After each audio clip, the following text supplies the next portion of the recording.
Yo,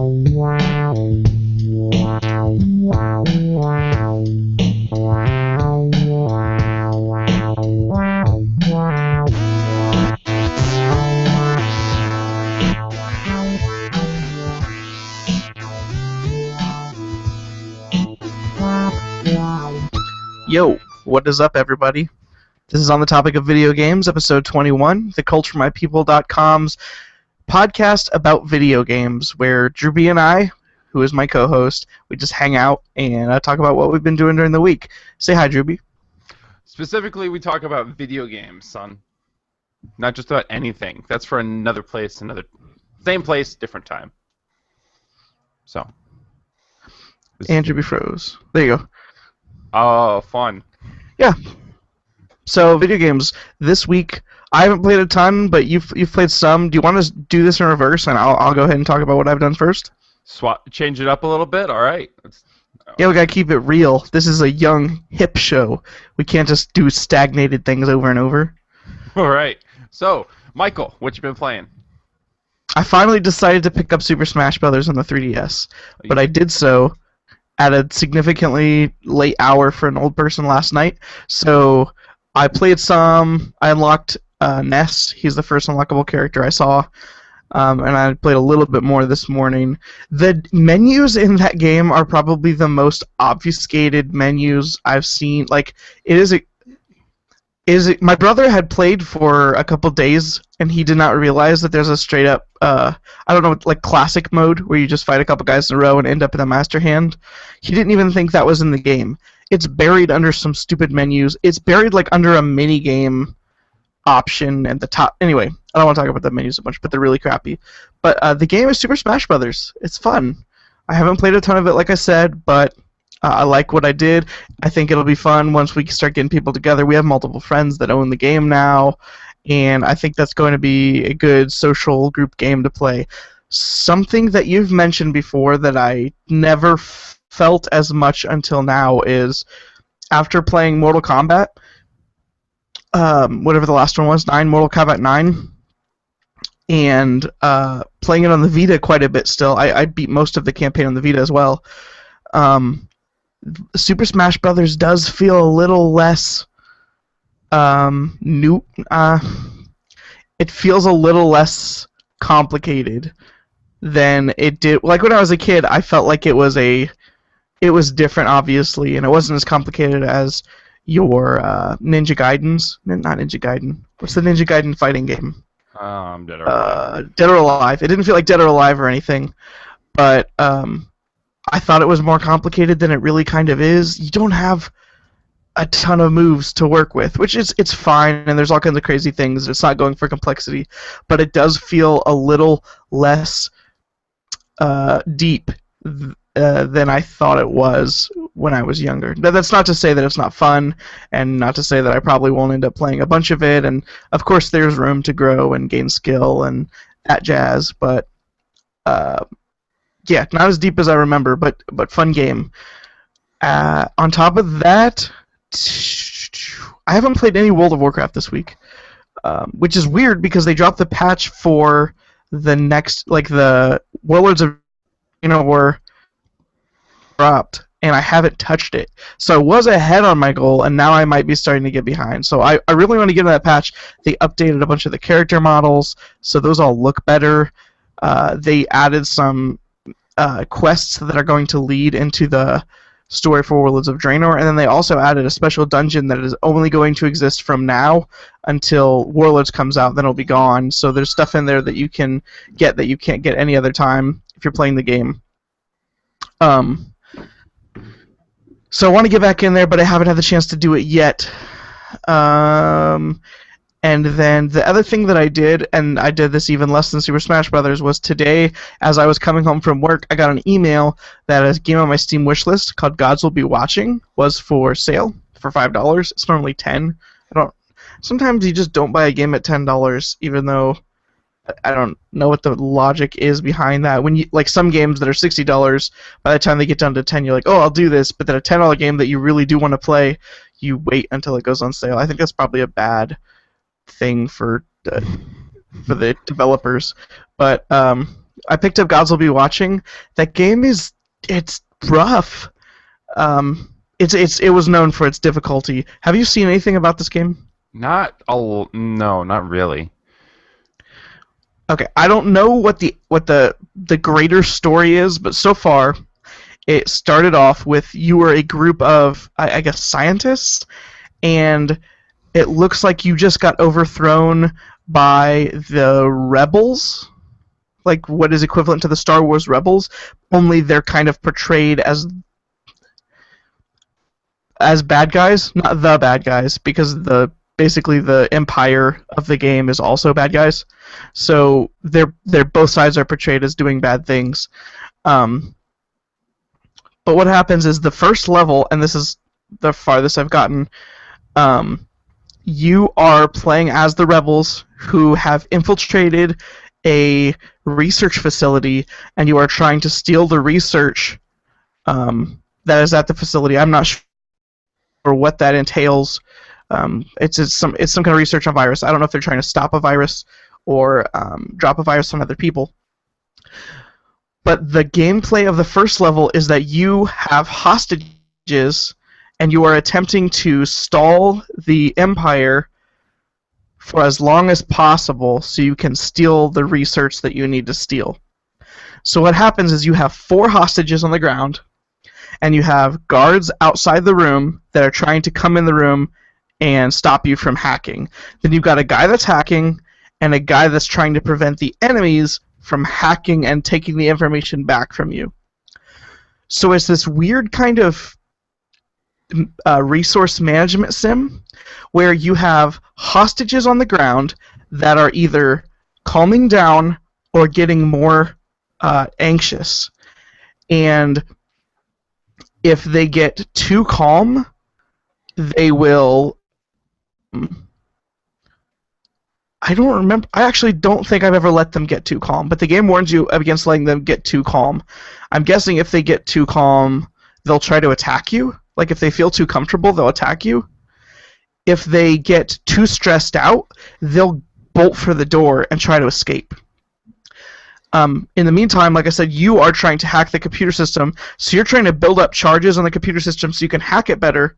At the same time, you have to use some of your turns, because it's almost turn-based, to defend your research from getting stopped by the guy outside. At the same time, like I've mentioned, you have guards that are constantly kind of pushing towards the door. So during your turn, your options are to either try to calm the hostages down, try to scare the hostages, trying to build up your charge hack, trying to build up your defenses against getting hacked yourself, and either yelling at the guards outside or shooting at the guards outside. And the problem, the thing that makes it so hard is when your hostages are on the ground, if they get too scared and decide to run, and like you can either shoot them or let them run, but either way, if it gets down to 1 hostage or less, in fact, they start warning you at 2 hostages. If you lose too many hostages, there's no reason for them not to just nuke the room you're in, and they will. So if the hostages start getting away, or you kill them, the Empire just busts in and like blows the whole room up, and you lose. And so I died that way basically every single time. I would try to keep the hostages in check, but they would bust through. Or I would pay too much attention to the hostages and be able to keep them in check, but the guards would bust through the front door and shoot us. And so like it's super intense and kind of dark, but it's in this weird Super Brothers Sword and Sorcery art style, where it's like this like tall stick figure, 1632-bit like old school looking graphics, but it's really hard. And like they've dumbed the game down since its original release. They've added easier modes because people were complaining about it being hard, but I'm trying to play it on original difficulty. But it's a dark game. Like I mean, you can, like, if the hostages start getting too comfortable, you can just like kick them or shoot them in the leg. Um, I mean, if they try to escape, you just shoot them. Um, and I don't know what the greater context for the game is, but it seems interesting, and the things that you're having to do are kind of weighty in a way that not a lot of games choices feel super weighty. How many scientists do you have in a room at the same time that you're managing? Like, is How many there a hostages? well, no, like, is it just like as a room? Are how many playable characters are there? Like, you have to choose between hacking and shooting and all this stuff. Like, how many different people are you I mean, managing? each time you choose an option, it basically counts as your turn.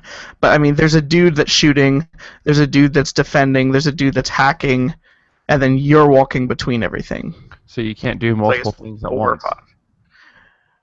No, if you choose your turn to like yell at a hostage, then the other hostages will react, or the guards will move closer, or they'll start hacking the computer. Like, you have one choice, and everything is constantly falling. It's like a juggling game where all the pieces are falling, and you're just trying to like figure out which piece needs to be thrown back up the fastest before everything hits the ground and you lose. That sounds kind of hard, like impossible. Stressful? Yeah. Yeah, so I have not won, but I did see from our sister site, giantbomb.com, I saw Vinny Caravella beat that level, and the next level was equally twisted and stressful. Okay. It was basically involving your character trying to withhold information during a torture sequence, and they were constantly torturing you and your compatriot, and the goal was to not give information away while they're doing all these terrible things to you, and the management sim was them basically killing you or not killing you, or killing your friend or not killing your friend. Super dark. Okay. All right, and you like it? I do like it so far. I may eventually get frustrated and turn the difficulty down a little bit, but I really want to try to get through it at the original difficulty. I am getting farther with almost every playthrough. Sometimes I'll make a mistake and forget, like, oh crap, I forgot to watch the door, and then the guards like bust in.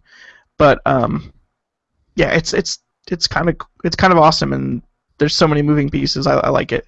Metacritic of 64. Yeah, I think the problem with the game that people had was legitimate, which is it's not only is it a hard game anyway, but if you play on the original difficulty, there is straight up things that are based on chance that happen, and you could be doing 100% awesome, and then a dice roll could go poorly, and then you'll straight up lose, even though you may have been doing really, really well before. One of the difficulty things they do is they take out all the chance-based stuff, so it's all based on what you're doing. Okay. So I don't know. It's a weird thing where, like, I don't know if, like, that's kind of a stupid mechanic, but I also want to play the game at the intended difficulty level with the intended systems in place. But, like, if I get frustrated dropping off that because that sounds like a stupid mechanic, doesn't seem that bad. So we'll see what happens as I try to play through that game some more. The lowering of the difficulty was kind of justified if the developers went in and changed that. If I guess you would hope that it was kind of justified, and that they weren't just selling out. Yeah, well, I mean, there is a straight up, like, remember Mass Effect 3 had like a narrative mode where they basically took out all the challenge. There is that. I think there's 5 different difficulties now in the game, and the lowest one is just basically like, I want to see the story, and you I don't know if you can't lose or it's really hard to lose or what. Are you okay when games do that? Just take out all the kind of difficulty and just like, well, here's like the story. I mean, at that point, could it just it might be, maybe they should just show you just a long cinematic or something. I don't know. I think it depends on the type of game. For Mass Effect, while I found that the shooting was kind of fun and some of the strategy of like getting your players to your squad to work together and use their different powers, I thought that was kind of fun. I could also understand that a lot of people that like RPG stories don't love third-person action combat. So I don't really have a problem with Dragon Age doing it. It's more dependent on what your game's focus is. I never felt that the Mass Effect games had great combat. Like it was good, and sometimes it was fun, and the multiplayer in Mass Effect 3 was fun as well. But it wasn't like it wasn't going to compete with Gears of War or anything. But it was a story-focused game. So in a story-focused game, lowering difficulty and stuff doesn't feel as weird. I don't know if Gods Will Be Watching is more story-focused or mechanics-focused, so it's hard to tell for this game. I think it probably depends on what game you're playing. Like, if Super Meat Boy had an easy mode where there was just rubber bumpers on every wall, I don't know if that would be as normal. I don't know. At the same time, I don't have a problem with things being more accessible as long as there's more options for other people that prefer more challenge. So I guess I don't care that much. I can kind of clarify. If you take all that difficulty out, at that point you're just kind of playing something that's not very easy. Maybe a cinematic is not the equivalent, but I mean, some things I guess can be too difficult, and if it's so difficult to the point where it's frustrating, a game can be difficult and not fun. And so maybe for some people, I mean, maybe you just care that $60. So I don't. And I think it depends on the game. Like, I think Dark Souls needs to be hard because it's the way it's established itself. And on some level, if you are a person that doesn't like hard games, you probably just shouldn't buy Dark Souls. Like, it's not that Dark Souls needs to be easy for you. It just may not be a game that you care for. But in something like Mass Effect that we brought up, where it's more of a story-focused thing, it's never been like based around like a core design element of Dark Souls or Super Meat Boy is the difficulty. So those games would feel weirder if they had a quote-unquote baby mode, but other games may not feel as weird since they're not advertising the difficulty as being one of the main features. Okay. But that's all I played. So you said you played this game. You've played some games this week. So what do you got? I've kind of been playing Plants vs Zombies again, going back through. I've beaten that game before. I might have beaten it a second time. This may be my third time playing through. I like that game. It's fun. It drains the battery on my phone, but it's a fun game. I've been playing a little bit of that. It's not. I think my wife has beat the game more than you have. Has she? I haven't played a lot of the second game. My wife has gotten all the achievements on the first one multiple times. She's deleted the file just so she can get all the achievements again. Okay. Which is to say, my wife has gotten all the achievements in a game, and I never have, except for a Flash game, which doesn't count. A Flash game? What game? There was a Flash game that was called 1,000 Achievements, and the way you beat it was to get all the achievements, but I don't count that. Okay.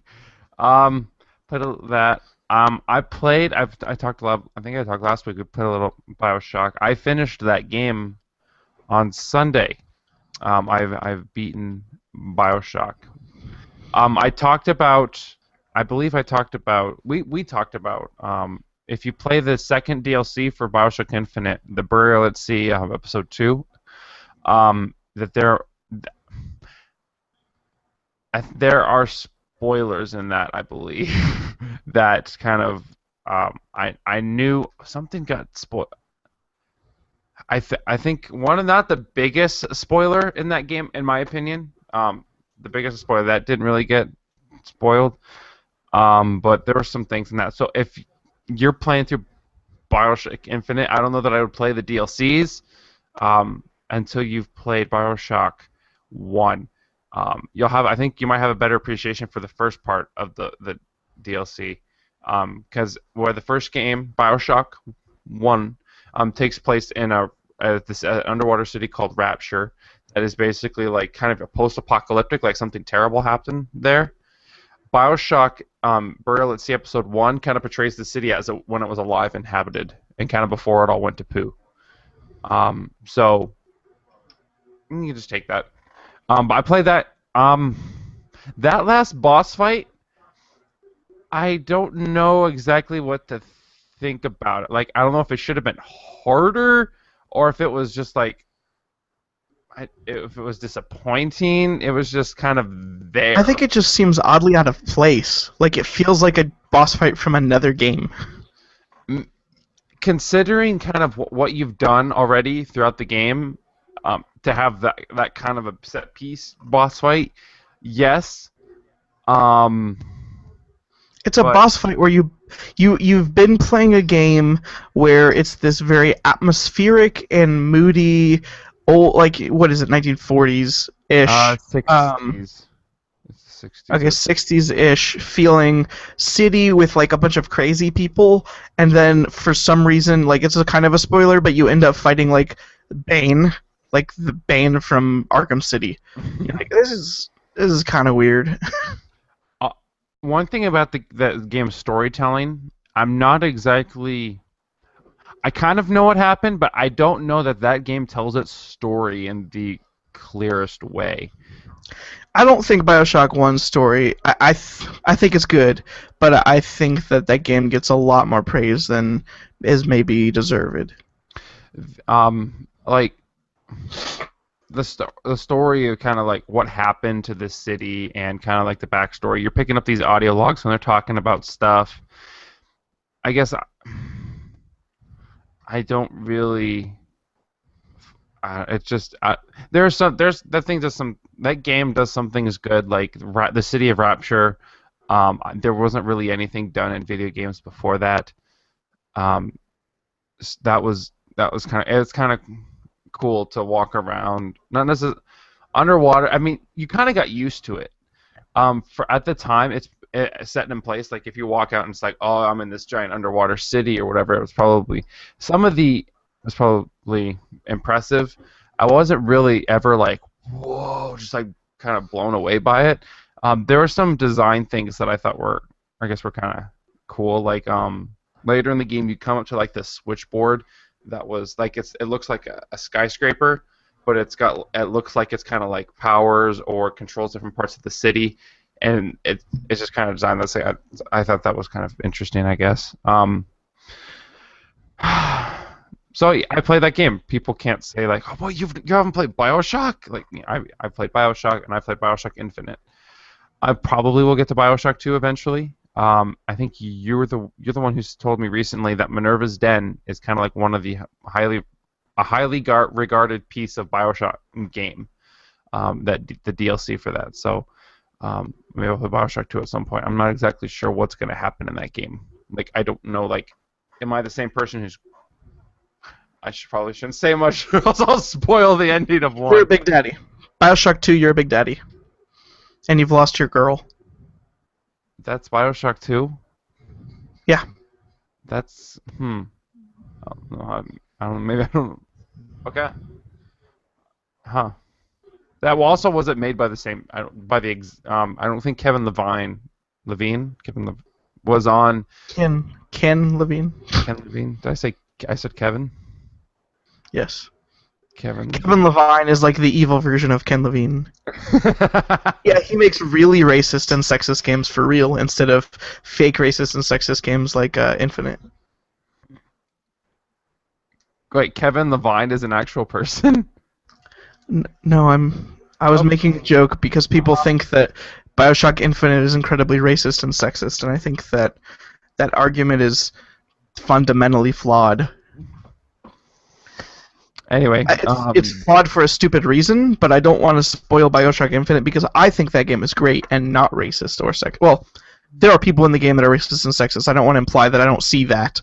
I don't think the message of the game is racist or sexist. Obviously, there's racism in the Bioshock. There's Infinite. Bioshock Infinite, yeah. Yes, very kind of early on in the game, so... Before we get too deep, I want to step up on my high horse and talk about my soapbox for Bioshock 1. Did you get the good ending or the bad ending? I got the good ending, I believe. Okay. Do you know what the bad ending is? No, I don't. I think I might have seen a YouTube clip for it at one point, but I don't really remember. Okay, I'm going to spoil a little bit of Bioshock. Basically, you are. I don't want to spoil too much, but it's kind of things you can apply during the course of the game. You are harvesting basically drugs that give you magic powers. To boil it down, and you are able to harvest these drugs from little girls. Um, what's up? Thank you. Food. What's... I've just been given applesauce, homemade applesauce, All right. from your parents' orchard. I think it's apples that they gathered. Yes. So, let's see. I don't think they came from my parents' house, but you're talking about They the came from your parents' house. They came from your parents' house. Your brother just picked them. Anyway, going back to what I was talking about, which was Bioshock. Okay, so you're harvesting drugs from these kids. I don't remember everything that happens, but basically you're given the option to... You can take some of the drugs from them, right? There's a good and a bad options. What are they again? There's two things. One, you can rescue these little girls that have been kind of possessed or dealt with them. And what you do is you get less of this drug called Adam. You get less of it, and then the girls are able to walk away free, and they're kind of healed, so to speak. Then the other option is to kill them and to take more Adam from them. You basically just suck you take their syringe, right? And so you keep the stuff they had, but you let them go.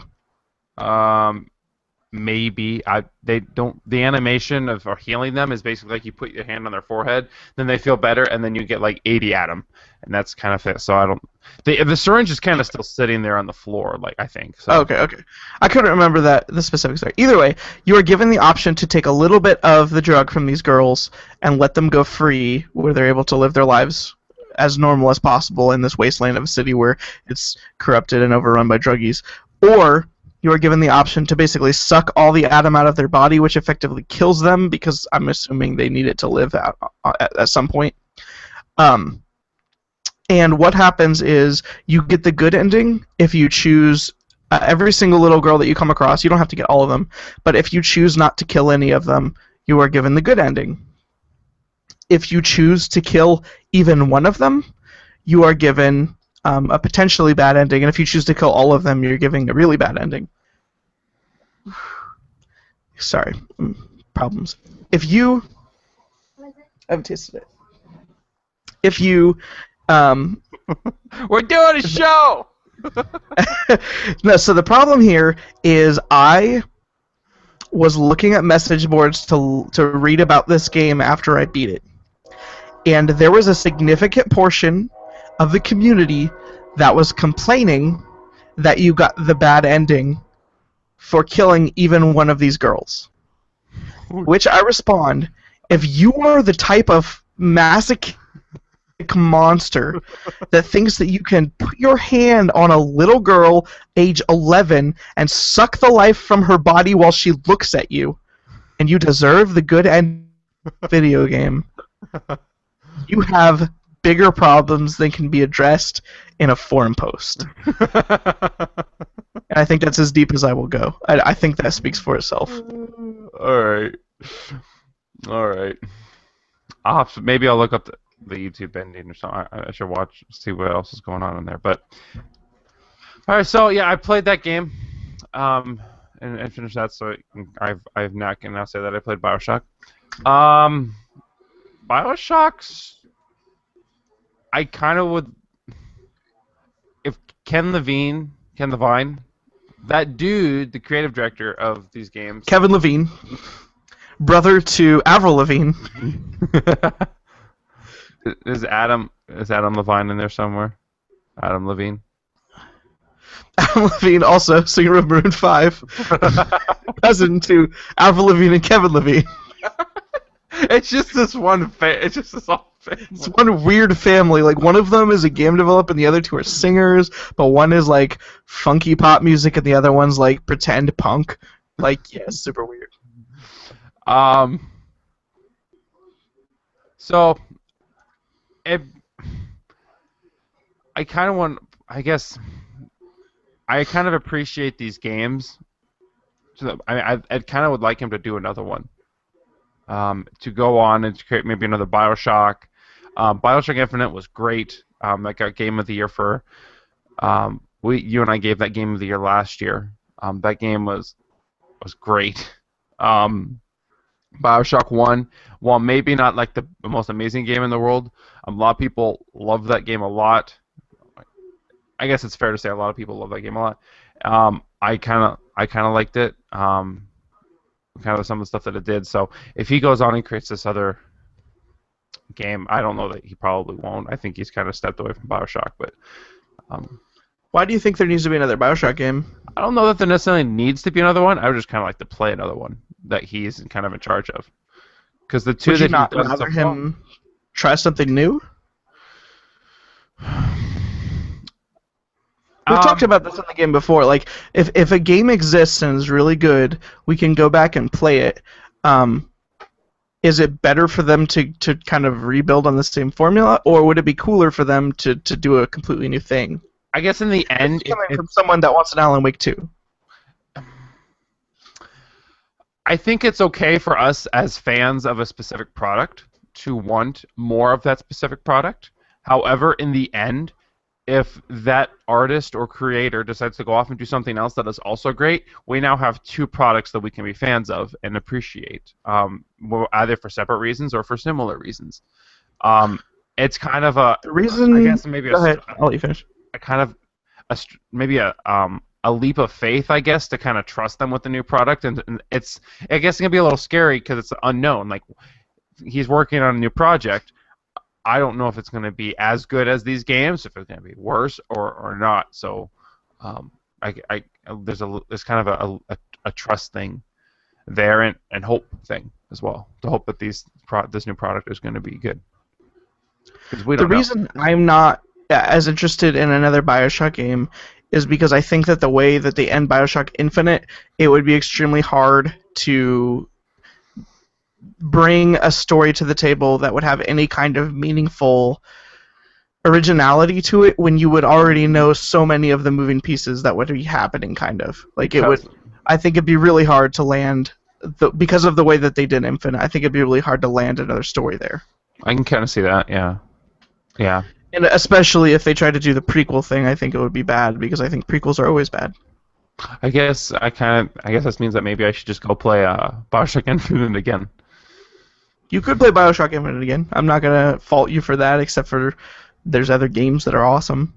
I am playing another game now. What is that? It's a great game. I played right before you called me. I was actually playing Rage, which I saw you were playing that. Yes, I'd actually hopped into it not too long before and was doing a race when you called me. That game I have played before. But never, I didn't beat. I had 5 hours on it on the Steam, is what Steam said. Rage came out in I don't like to make fun of you a ton for stuff all the time on the show. That's kind of a lie, but okay. On the show, I don't make fun of you a lot. In real life, I make fun of you constantly. How in the world were you not able to complete Rage when you completed Battlefield 3, Battlefield 4, Crisis 3? These are games that are objectively kind of stale, and Rage was not given critical super praise, but at least was kind of different. Rage is kind of different. It's not your typical first-person shooter. It's kind of like a shooter in an MMO world without the RPG elements of Borderlands or other players, because the only multiplayer in Rage is racing. Rage takes place on the open. This isn't really too much of a spoiler. The opening, the whole plot is you. I believe that the world knows that this giant asteroid is going to hit Earth, and so what they did is they put you in this. We'll call it an arc. I think that's what they might call it in the game, and they basically put you in a cryo state sleep, and you have these nanites or whatever in your bloodstream. And then they put you in this thing, and they're you're the hope of the future or whatever. And then the rock hits. Well, 200 years later, you wake up out of cryostasis or whatever. You're the only one who survived, and you're in, and you enter into this world that is kind of this Western theme. He's gonna sneeze. All right. You enter into this world where it's kind of like your Western acoustic like twang sound music going in the back. The first the guy you meet when you come out of your arc, like these two things, this one thing starts attacking you. He's got a friend or with him or whatever, and this guy shoots them. So he kind of saves your life, and then you ride off with him, and then you just kind of go along. I know that there are authorities that kind of these people don't really trust. I don't know what kind of the civilization I've seen so far is kind of like a Wild West field. There are bandits in the Outland. It's all desert and kind of dry, run down stuff. But it's in the future, so there's some there's some technology and stuff a little bit. I liked this game when I was first playing it. I not entirely sure why I stopped playing it. I finished Bioshock and was kind of like thinking, I don't know if I wanted to hop into Bioshock 2 after I just played the Bioshock Infinite Burial at Sea Episode 2. From there, I hopped into Bioshock, and then from there, I didn't know if I wanted to hop into Bioshock 2, so I chose this game, and I just kind of, my old save wasn't there, so I started fresh, and then just working my way through it. It is a first-person shooter, MMO, kind of without MMO is not. It's got the feel of MMO where you're looking for like open world. First-person open world. Yeah, but it's got like it's got like a quests and stuff like. There's this one thing I can go do to the mailbox, and he's like to like this post office or whatever, and he's kind of like a delivery service, and he's like, people want their packages quick, I hire drivers or whatever, and you can just kind of pick up jobs. You can it's like Borderlands or Skyrim or Fallout. Was that in I didn't play a lot of Borderlands. Was that in Skyrim? No, I'm saying like quest hubs and large areas that you explore. Like it's that kind of feel. Yeah. But it's not as open world, at least yet that I've seen. There are loading screens in between places, like not necessarily like when you walk into a city. Well, when you walk into a city, and then like there's a loading screen, and then there's the open world or whatever, and but it's not really super open yet. I haven't been a lot of places in it, so. But I've got like a buggy that I kind of drive around. It's got I have machine guns and rockets on it. One of the things that I kind of found funny, Bethesda and a developer id kind of worked on this game. One of the decals you can get for your buggy is id, and the description on it is like this is a logo from like a long lost game developer that they existed in the past, like represent them or remember them well or something like that. Kind of like this like a. That's funny. It was a little funny. So that's what I have on the side of my buggy. Playing through that, and we'll see where it goes.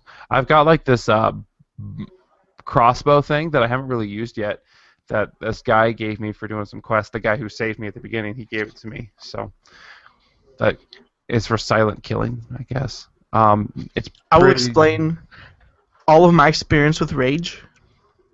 I had GameFly at the time period when I played Rage, and I threw a bunch of games that I heard people talk about. And Rage came in the mail, and I put it in, and I think I played it for all of 15 minutes. Said, yeah, this is a post-apocalyptic first-person shooter that plays fine, and then put the game back in the envelope and mailed it to get whatever game was next. That was all I played. How far did you get? Like 15 minutes. Do you just... it wasn't that good enough for you, I guess, then, huh? I think if we are looking at this through the lenses that you know what I like to play, when I sat down and realized that it was just another post-apocalyptic first-person shooter, I would rather have played a different game, and so I GameFly'd it back. I think the game that actually came after that, I don't remember the timing, might have been Deus Ex, which was a much better choice for me. Speaking of Deus Ex, as a diversion, I was just thinking how awesome that game was. The other day, I was taking a pee, and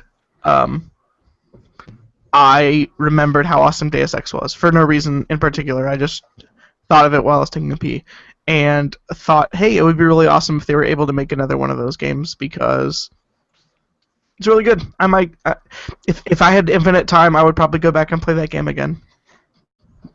Why do, maybe you should go play it again, or they have DLC out. I think it's DLC for it now. I don't know how old it is, but maybe you should just play the DLC if you have that saved. I don't know. I'll probably play Gods Will Be Watching. It's hard for me as a person with more limited time as I grow older to go back and play games when I could play a game I haven't played before. So it's rare that I go back and replay a game. If I'm going to go back and play anything again, something I haven't beat, I guess, I would go play Chrono Trigger, which is a game I should play anyway. Maybe. Just maybe. No, you played anything else? I don't know if I mentioned this on the show last week, but I started playing through Batman Arkham Asylum the other night. It was I think it was not this past Friday, but the Friday before. I think it was a Friday. My brother basically called and was wanting to know why he couldn't play a game on Steam, and it was because I was playing Bioshock, and when I'm playing a game on Bioshock, he has access to my Steam library, so he can't play games while I'm playing a game on Steam. So I let him play Walking Dead, and I went over and I started on the Arkham Asylum was free. Is free or was free on PSN for the PS3. So I just started playing through that. You guys, I'm trying to record this video like 200 but this is for all my people that love just some chicken. I love me some chicken so much I decided to write a song about it, so listen. I bust the windows at your car. I thought I saw myself at church's bar. I smelled that chicken from afar. I traced that smell right back to your car. I'm taking the chicken at your car. You were saying about Batman Arkham Asylum on PS Plus? You can't get anything I say top that. Is there anything that anything? I could make a lot of jokes about how Batman Arkham Asylum is bad, but they would be lies. No, nothing can top that song. It's the best song in the world. It's about fried chicken. If Batman was about fried chicken, it could probably top it. Remember, kids, eat your fried chicken. Public service announcement from Batman. I believe there's almost a rap in that song. Don't really care how hungry you are. Later, it's like the bridge. I'm addicted to chicken, it is not my fault. I guess it's the sweet aroma. I'm taking the chicken, not just love my chicken. Cluck, cluck, cluck, you touch my chicken, I beat you up. When I buy my chicken, you gotta go. Ask me for a piece, you at the door. Eat my chicken with crystal hot sauce. Eat it so much, call me the rooster boss. Cock-a-doodle-doo, they see me coming. That's when all them chickens start running. Barbecue sauce, finger licking, licking your lips. Gotta have my chicken. Man, stop playing, I'm fighting for some chicken. Do the taking, I'm fighting for some chicken. Fry my chicken, fillet my chicken, grill my chicken, bake my chicken. My mama know how to fry that chicken in that kitchen. Tastes so crispy. What I'm thinking? Chicken. Bustin' with no I think what you're missing by not being able to see the video for this is this awesome dude that's rapping or singing about chicken. There is also a dude walking around in the background with a wife beater shirt on, and he's just like walks in the room like this is no big deal, and just like starts dancing when he realizes there's music playing, and he keeps walking. He walks back and forth through the video. It's just like, hey, I don't care if this dude's rapping about fried chicken in his laptop here. I'm just gonna dance here in my wife beater shirt like ain't no thing but a chicken wang. I'm done. The guy who's also singing the song he's wearing a wife beater. So. That is also true. But if you're gonna sing about fried chicken, I feel like you have to be wearing a wife beater. It's basically mandatory. All right, Arkham Asylum. That game is not. I don't know. All right, I think I might know the answer to this. Do you think that game is better or worse than Arkham City? Do you think it's a better game than Arkham City? I don't know. I think it has some cool parts in it.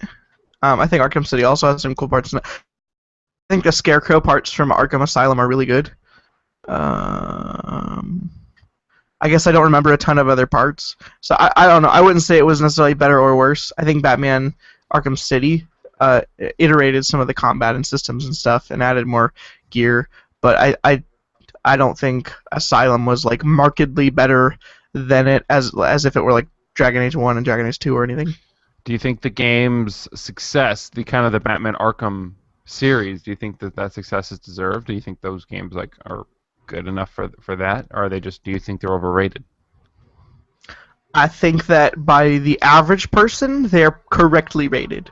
I would say that you probably overrate them, but Okay. we talk about they're just it's your favorite series. So that would be like asking me asking you if I thought Alan Wake was overrated. It's like, well, no, the average person thinks it's really good, but you just think it's the greatest game ever. So Except I think maybe the average person thinks that Alan Wake isn't that good. Alan Wake's Metacritic was good. It wasn't as high as Batman. No, that wasn't true, but it had a good Metacritic. So I play. I mean, it's Arkham Asylum. It's an older game. It's on the 360 or PS3. If you haven't played it, I mean, good. I think it's not good. You should play it. It's cheap enough that you should play it. It's basically the definition of modern action game combat came from Batman. That's worth mentioning. The progression, like I think Arkham, like you said, Arkham City kind of iterated, like the combat and stuff. Like I think that might be some of what I might have been missing when I was playing Arkham Asylum, is some of the combat and stuff from that game. So, and then we've got Arkham Knight coming next year, summer. That's a June release, I believe. That's kind of odd, I think, that they'll release that game and kind of in June, not like a fall release. It could get delayed again. You think it might? I don't know. I mean, if they want to take the time to polish the game, I think they can take the time to polish the game and drop it holiday season. More consoles will be out by then. I don't think it's a bad move, but I don't think they need to do it either. I think people will buy that game if it comes out. I think I'll probably buy it if it comes out. you kind of think about what you said, and I really should kind of agree with you in that if they're going to take the time to delay that game and make it better, I should be okay with that and be willing to be patient enough to wait for a good game like that, and kind of put down the person in me that just like, no, I want this game now. I want this game now. The critic, I'd like that game to be good, and if they need to push it back a year to make it better, then that's something I should be okay with. You should always suppress fanboy Drewby, is what you were about to say, I'm sure. Fanboy Drewby needs to always be suppressed. That's what you're just. You might just be putting words on. That's what I'm assuming you're about to say, right? Because you just said that the logical good part of you thinks that it should be delayed if it's going to make it better. I should. The smart part of me should be like, this is okay, but then there's the. I guess you could call it fanboy Drewby, who's just like, I want this game now, and then I should kill that part of me daily. Fanboy Drewby is the one that wants to keep buying Batman shirts, even though you already own 3. I bought another. Never mind. We'll just move on because that's not. I don't think you understand Alan what Wake. I'm gonna say, but I'll wait. I won't say it. Alan Wake has an 83 Metacritic. Okay. So anyone that tries to argue that that's a bad Metacritic doesn't understand how Metacritic works or how rating systems work. But I don't want to dig into that right now because we've already been going for 53 minutes, and everyone knows that I like to rant about review scores if you've heard the podcast before. I think... Never mind. I'm not going to talk about them. So, did you play anything else? Not really, no. Thought I saw myself a church's bar. Okay. Any other comments you want to make? Anything big in the news? I played Mario, I guess, but I don't know how much that game is worth talking about. It kind of, the How Mario. far'd you get? No, I don't think I made it to the second world. Okay, that's not worth talking about. I think I got to like 1-3 and then like had trouble. It's okay. It's a hard game. The collision detection in Mario 1 is broken. I've gotten farther, but I think that's because I think I use warp pipes at that time. So Baby Michael was able to beat that game back in does that mean that grown-up Drewby should be able to beat 94. No, it means I was good at that game at one point. I played it a lot back then. I don't play it a lot now. I'm sure I would have trouble on it too. Let's see here. News stories. Did you see the crowdfunding for Half-Life 3? I heard there was a crowdfunding campaign to try to annoy Valve into making Half-Life 3. Mm-hmm. Yes. And to that I would like to say, there is nothing that gets the creative juices flowing for someone trying to make what could potentially be the most epic conclusion of any storyline in any video game you've ever played than annoying the crap out of them until they poop something out. So, if that's the Half-Life 3 that you want, get out of my life. You don't think they've had enough time to make something decent? I think that they are saving that game for when they have an idea that is going to revolutionize games on a manner or a level equal to that of the other two games. Which is to say, I think Half-Life 3 has no chance to get released until at least something like Oculus drops. I don't think there's anything coming until at least that point. So they're waiting for the Jabberwocky equivalent of video games. No, they're waiting for the Half-Life 3 of video games, which would be a build-up from the Half-Life 2 of video games, which is a build-up from the Half-Life 1 of video games. In order to build up, you've got to have hype, and that hype is... I mean, how long are they going to ride the hype train for that? I think we have to realize that they have too much hype. There's no way that they can release a game... If there's people willing to pay money to annoy Valve into making a game, there is too much hype for that game right now. It needs to die down before they... I think there's a backlash that would come the wrong way with the amount of hype that there is right now. When did they release episode 2 of that game? A long time ago. How long do they have to wait? Like, are they going to wait just like 20 years? Just like if Half-Life 3 dies. Will come back in style in 25 years, is what I heard last time that the question was asked. Come back in style in 25 years. That reference was completely lost on you. It's the Twin Peaks waited 25 years to come back. I thought... Okay. All right. 2007 was when Half-Life 2 Episode 2 came out. Okay, so we are 7 years away after, so I guess that's not too bad. StarCraft rated 12. For StarCraft 2? I don't think... I think that I think that if they released a Half-Life 3... They had ghosts. It didn't release... But that never came out. It hadn't released. I think if Half-Life 3 were to come out, even if it were the best shooter that existed on the market, it couldn't live up to... unless they did something that we're not even thinking of, it couldn't live up to the amount of hype that's right now. I think that it would be better for that game to go away and then come back. Like, wait until people don't care about it anymore. Which, I don't know if that could even happen. Well, I mean, people cared about... Did people care about Duke Nukem? Or was that just kind of a joke thing? Did people actually legitimately care about that? A Duke Nukem comeback? I mean, honestly, I cannot understand the type of person that would like Duke Nukem or be excited for Duke Nukem. So I cannot answer that question because that game looks like garbage in so like in both creative and moral level. Like the game looks like trashware. Trashware, is that you gonna trademark that term? Shovelware was the term I was looking for, but I decided to pull a Drewby and make up a term that was close but not quite right. Right. All right. So, yeah, that thing, crowdsourcing is a thing. Other than I think it's been kind of. Oh, did you see the death writ thing from the guy who involving Valve? No. A guy was working on a game. I guess Valve screwed up the trailer or something like that, and he tweeted that he was going to kill Gabe Newell. This was out of like a vent of frustration, and he came out and afterwards and said like the tweet I think was deleted. And he's like, that was completely improper. That was wrong. I shouldn't have done it. It was a mistake, but that that was still really wrong. He's resigned from the company. He's not going to get any of the proceeds that the company makes from the game. Like he is completely he's like removing himself from the situation.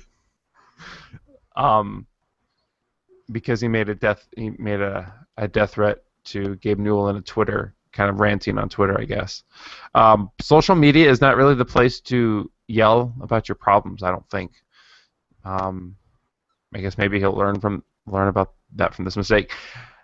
The guy is doing kind of stuff that he can to kind of remove himself. He's apologized for it. It appears that he is sorry. And he stepped down from this company. Like it doesn't say that he fired. Like it says that he stepped down. Kind of.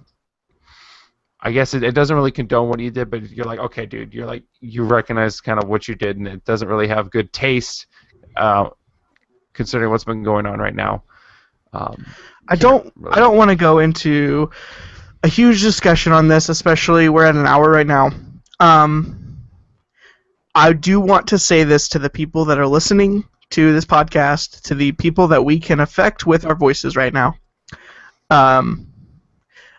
One of the things that's happened with the way that the internet has sprung up is that people on the internet, and especially in our culture, that is nerd culture, have kind of gotten dull to the fact that on the internet, violent threats and threats of all various sorts of descriptive assault and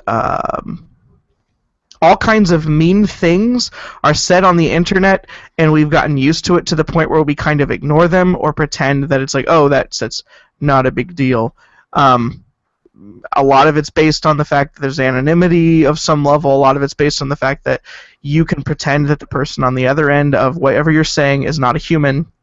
I think that that's a problem, and I think that we, as the culturemypeople.com, want to enforce that there is a community where we don't throw this kind of. I mean, at some level, it's always true. Even in real life, we'll make a joke like, I'm going to come over there and slap you. But especially when it's people you don't know and situations that you don't understand, we need to not assume. We need to say, hey, would a person in real life take this in a normal way, or is this going to come across as potentially offensive, and could I get put on the news about this for being a jerk, and is this furthering nerd culture in any way? And if the answer is no, and like it could be grossly misconstrued, because you may mean it to be a joke, but it could be misconstrued to be like a murder threat, or people like use the term rape when they're talking about things in video games. You probably shouldn't use those things. I'm going to say you shouldn't use those things, and we won't allow things like that to happen on the culturemypeople.com. So I want to try to say that without going too deep down the rabbit hole that is the giant mass of hashtag Gamergate stuff. Kind of messed up world that we live in. We have a extremely fun and rich nerd history, and right now it is being dragged all through the mud by monsters that are hiding behind a banner that is not real, and I don't want to be associated with that. I don't want our culture being dragged through the mud when it is at the cusp of becoming semi-normalized. You think that it might become normalized? I think it was on its way before the Gamergate fiasco is now national news. Like, national things are reporting on this, and the way that it portrays, even if it is a vocal minority, the way that it portrays our culture, which we consider to be good and awesome, and we've talked about before, like, we want other people to get into this because we think this stuff is awesome and we think it's cool. We'd like to see it expand. the reasons that we're getting on the news are not furthering that cause in any way, and it's really jacked up. Well, it's unfortunate. Nerd culture, everybody. Happy day. Yeah. Happy. Good times. Good times. On that note, any other news? I don't. Your mic dropped, but your mic's on a stand, so you had to drop something else. No, that wasn't a mic drop. That wasn't a mic drop. That wasn't intended to be a mic drop. Okay. So we start wrapping this up. Drewby, how can people find you if they'd like to find you outside of the show on the internet? Twitter.com/Drewby132, Facebook.com/Drewby132. If you want to find me on Google+, I guess good on you. You can find me Twitter.com/Drewby132 on my profile there. There's a link to my Google+ page. You can follow me there. And then Michael will tell you about the email address. I like to make fun of you for like using Google+, but we use Google+ every day for the show. Like we record this on Google Hangouts, so I can't make fun of it too much. You can find me at twitter.com/MichaelNipp, MichaelKnipp, or at facebook.com/TheRealMichaelNipp. If you'd like to email us any comments or questions or thoughts, or would like to start hating us because of the piecemeal thing we mentioned on Gamergate, you can email us at theculturemypeople@gmail.com. Or you could follow Culture of My Peep on Twitter to get any of the updates for things that we post on that website, both podcasts and videos and articles. Sometimes we write those very rarely. I'm going to plug this. Oh, we're on iTunes. You can find us there. Leave us a 5-star review if you'd like. That helps us out. Write us a review. Subscribe to us on iTunes. You can subscribe to us on BeyondPod if you're an Android user. We're available there as well.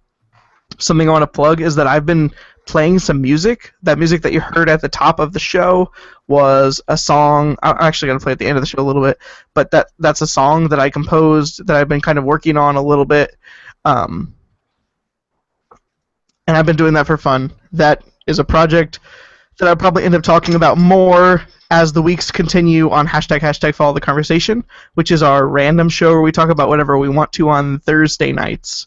So you can check that show out if you like this show, or if you're looking for something that was less games focused but still kind of nerdy. We got that. Anything else? Wrap up, Drewby? Not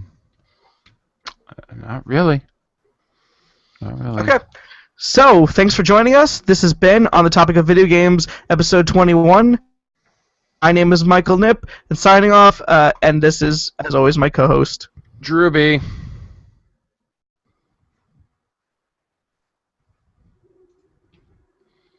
Wow.